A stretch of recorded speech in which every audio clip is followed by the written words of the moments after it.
Muy bien, ustedes saben que en Epicentro estamos convencidos de que la educación hace la diferencia y este programa, este segmento llega gracias a la derrama magisterial. Y hoy vamos a hablar de educación inicial. Nuestra invitada es la doctora en historia María Emma Manarelli, a quien queremos darle la bienvenida. Bienvenida. Oh, muchas gracias por invitarme. No, No, muchas no, al gracias por contrario. estar aquí. al con- Perdón, Daniel. No, te le decía que al contrario, que gracias a ella por estar No, aquí y todo lo contrario. no, siempre es bueno estar con ustedes y con gente como ustedes conversando. Gracias, qué amable. Muchas gracias. Pues el Perú celebra este 25 de mayo el Día de la Educación Inicial. Esta fecha recuerda la importancia de una etapa que es decisiva. Ya vamos a ver, la doctora María Emma nos va a hablar de la importancia de esa etapa de la vida en los niños y las niñas. Se conmemoran 95 años de la educación inicial en el Perú, una modalidad en la que hoy hay 1.6 millones de niños y niñas, principalmente de 3 a 5 años.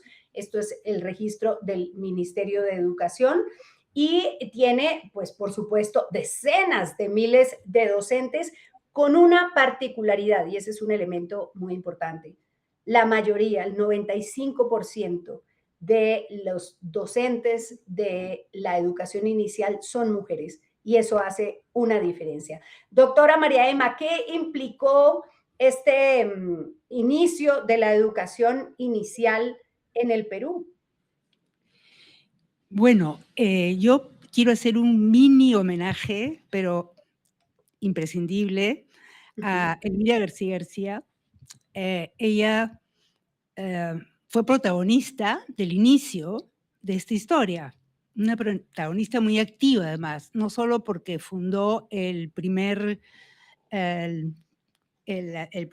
jardín de la infancia, como se le llamaba, en 1902, sino porque como historiadora, porque también lo era, además de ser pedagoga, escribió un libro que fue La historia de los jardines de la infancia en el Perú y lo publicó en 1939.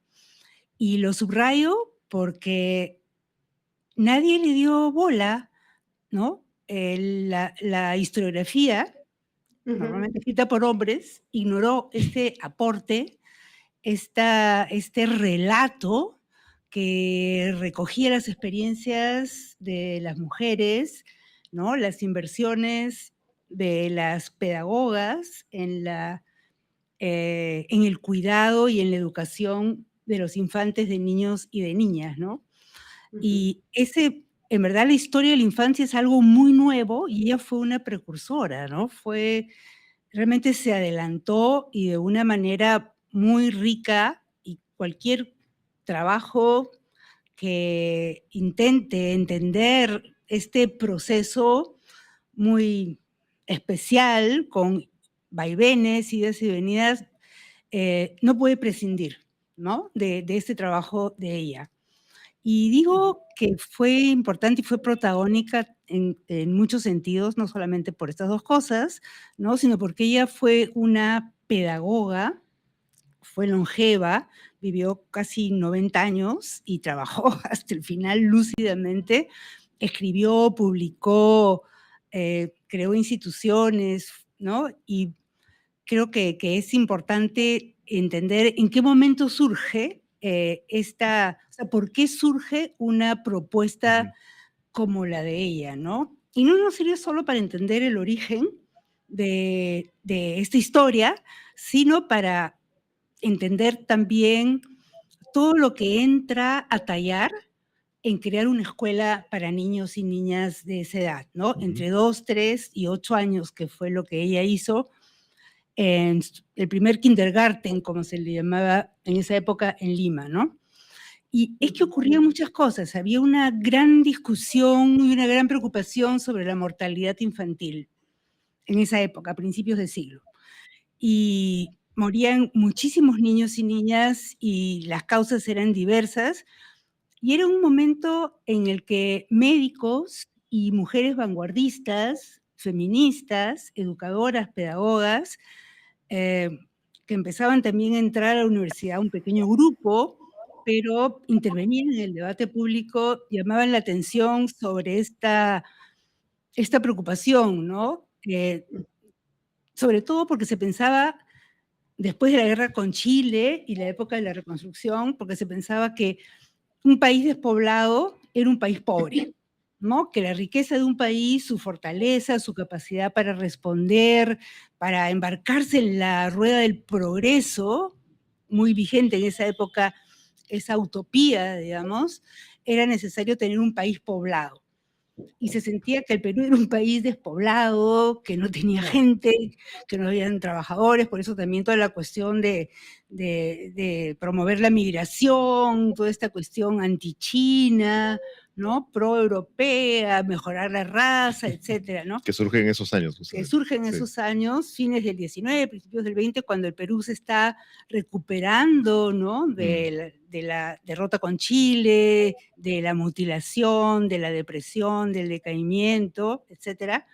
Entonces, los médicos empiezan a desplazar también a los miembros de la iglesia en lo que es las propuestas para entender la sociedad, identificar los problemas, para proponer posibilidades de superarlos, etcétera, ¿no? Entonces los médicos están empezando, no habían estadísticas, no había una capacidad del Estado para medir realmente cuánta gente nacía, cuánta gente moría y cuánta gente se casaba, cuántos niños nacían, en fin, pero los médicos tenían como espacios para observar, ¿no? Y eran los hospitales, sobre todo, a donde iban sobre todo, especialmente hombres y mujeres, pero en este caso, en términos de la maternidad, mujeres indígenas, mestizas, mulatas, sobre todo de las clases consideradas en esa época menesterosas, ¿no? Las mujeres de las clases altas podían pagar una obstetriz, ¿no? Con la cual atenderse, etc.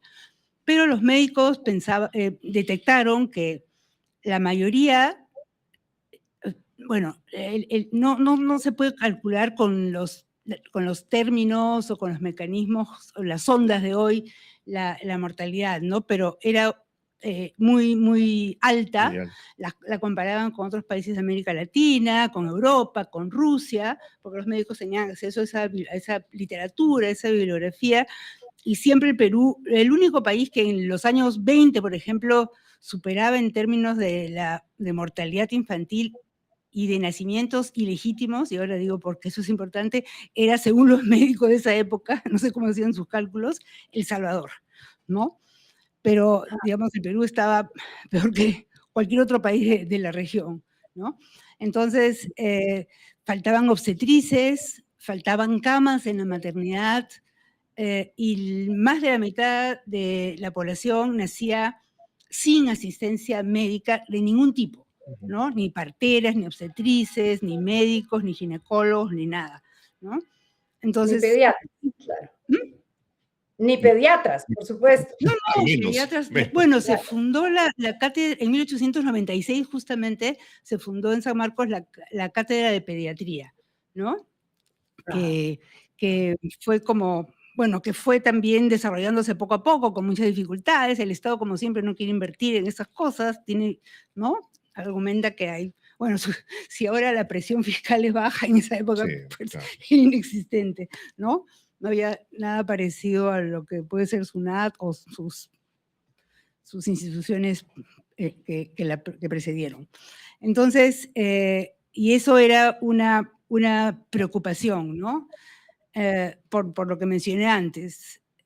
Claro, y había también cuestiones caritativas de por medio. Juan Alarco de Amer había fundado en 1896, justo por la época en que se crea también la cátedra de pediatría, la Sociedad Auxiliadora de la Infancia, ¿no? Y luego las cunas maternales, los médicos proponían las gotas de leche, etcétera, ¿no? Y bueno, había un analfabetismo sumamente alto y todas las prescripciones, según los médicos, también pasaban por acceso a la palabra escrita, ¿no? Que poca gente tenía, ¿no? Entonces, había ahí como un embotellamiento, un cuello de botella insuperable, ¿no? Y por Sí. otro lado, las mujeres, o sea, médicos y mujeres vanguardistas fueron las que, o sea, digamos, los grupos, los sectores que confluyeron en este cuidado de la infancia, pero las mujeres fueron las que fundaron las instituciones y la escuela, los kindergarten, los jardines de la infancia, que son los precursores, los antecesores de la educación inicial, que es un término distinto, implica distintas cosas, ¿no? Pero algo que estuvo en el medio también de las propuestas vanguardistas, de las cuales eran parte Teresa González de Fanning, también con un alegato laico, anticlerical, ¿no? Criticando la educación en manos de las mujeres de las órdenes religiosas, etc. Entonces, este asunto, este binomio hogar y escuela, ¿no? Esta relación entre el hogar y la escuela estuvo en el centro del debate público. Es más, Elvira García García fundó una revista que se llamaba El Hogar y la Escuela, que era parte del colegio que ella dirigía, el Liceo Fanning, que había sido creado por Teresa González de Fanning pocos días después de recoger el cadáver de su marido Juan Fanning en el reducto, acá, en la batalla de San Juan, Miraflores, ¿no? Esas mujeres... Ahora, pero estamos hablando de personalidad, de mujeres personalidades, ¿no? En el inicio de la educación inicial, antes jardines, ¿no? De infancia. Usted ha mencionado a Elvira García García, a Juana Larco de Dahmer, nada menos. O sea, son personalidades muy fuertes en la historia. Así es. ¿No? Mujeres que marcaron hito, ¿no? Así es, y muy involucradas. Además, no solamente son... O sea, el inicio del jardín, a lo que voy es que el inicio del jardín de infancia y luego de la educación inicial tiene que ver con personas que en realidad son muy importantes y que son ejemplares, ¿no? Por eso con mujeres que son ejemplares, ¿no? Por eso es que son importantes, pero la historia tradicional también nos muestra como excepciones solitarias, ¿no? Pero lo que nosotros estamos tratando de hacer también es de ver cómo se agrupaban entre ellas, ¿no? Cómo fundaban asociaciones, cómo trabajaban juntas, ¿no? Para no... digamos, construir heroínas aisladas, solitarias, excepcionales, que opacan un conjunto de otras mujeres que estuvieron con ellas, ¿no? Además, los vínculos. Esther Festini también era parte, o sea, acompañaba a Elvira García García, ¿no? María Jesús Alvarado con Evolución Femenina acercaba, o sea, todas estas mujeres formaban parte de organizaciones feministas y femeninas de la época, ¿no? Y eso es lo que tratamos de hacer desde un enfoque de género, tan cuestionado hoy día y derrotado aparentemente por la ley, ¿no? Desde un enfoque de género, justamente, queremos mostrar que no eran mujeres aisladas, sino que eran colectivos, ¿no? Que se asociaban y justamente vamos evaluando cómo estas capacidades creativas, fundantes, eran también producto de ese conjunto de interdependencias que ellas iban creando, ¿no? Entonces, eso es lo interesante. Y bueno, empieza a aparecer también la noción, o sea, una crítica a la casa cortesana, a las mujeres frívolas, descuidadas, que se apoyaban en la servidumbre para criar a los hijos, fue también parte central de estas educadoras, ¿no? O sea, no era una crítica así a veces también eran racistas, clasistas, ¿no? Que decían, no, las sirvientas que maltratan, que son ignorantes, pero el punto era sacarlas de la casa. Así como querían sacar al cura, querían sacar también la servidumbre, para que el papá y la mamá, padre y madre, se encargaran de la organización del mundo de los afectos, que era la casa. Eso es un ejemplo más claro de cómo la educación acompaña el tránsito político de un país, ¿no? Exacto. Totalmente. Mira, Eduardo Daniel recuerda que en 1921 las hermanas García inauguraron el kindergarten moderno en Iquitos, su ciudad natal, y que le pusieron un lema que me parece que es una preciosura, que además contesta a algo que es el lema de Chile, ¿no? También, que es todo por amor, nada por la fuerza, que es una preciosura. Y alguien, doctora María Emma, para ir cerrando, nos pregunta, ¿y qué había antes? No había nada, no había, los niños no había nada. llegaban ya más grandes a la educación formal, ¿no? entraban mucho más grandes, se criaban muchas en la casa porque también había miedo, temor a la contaminación, al contacto con otros inferiores, de otro color, de otras costumbres. Entonces, muchas mujeres estaban en la casa hasta que se casaban, otras eran entregadas a las congregaciones religiosas, que eran las que podían cuidar, proteger la honra, no solamente de las mujeres, sino de toda la familia, y que las mujeres ingresaran al mercado matrimonial lo más bien ranqueadas posibles, para, ¿no? Mercado matrimonial. Así le decimos los historiadores, los sociólogos, los antropólogos. Sí. O la feria matrimonial también hay otro término. Pero lo que quiero decir es que también no había una demanda de jardines de la infancia porque había mucha servidumbre doméstica. Claro. Entonces, ¿no?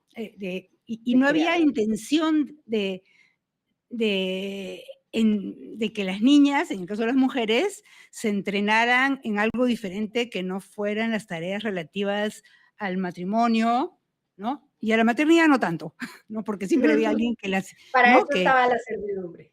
Claro. Para eso estaba la servidumbre. Entonces, esto que has mencionado, Clara Elvira, de lo que decían las hermanas Barcia Bonifati y Niquitos, que después se encargaron de colegios en Lima, es muy importante porque la escuela, el jardín de la infancia, renunció al castigo físico, a la repetición, ¿no? a la memorización de ideas, y se volcó por completo al juego y al trabajo. El trabajo era muy denostado en esa época, ¿no? Los que trabajaban, los que no tenían un patriarca o una matriarca que los mantuviera, o, en fin, aquellos que habían perdido la gracia de alguna familia, ¿no? Y se habían empobrecido, y las mujeres que trabajaban, de las clases medias y altas, lo ocultaban, pero el trabajo y el juego fueron los pilares que Barcia Bonifati y también anteriormente Elvira García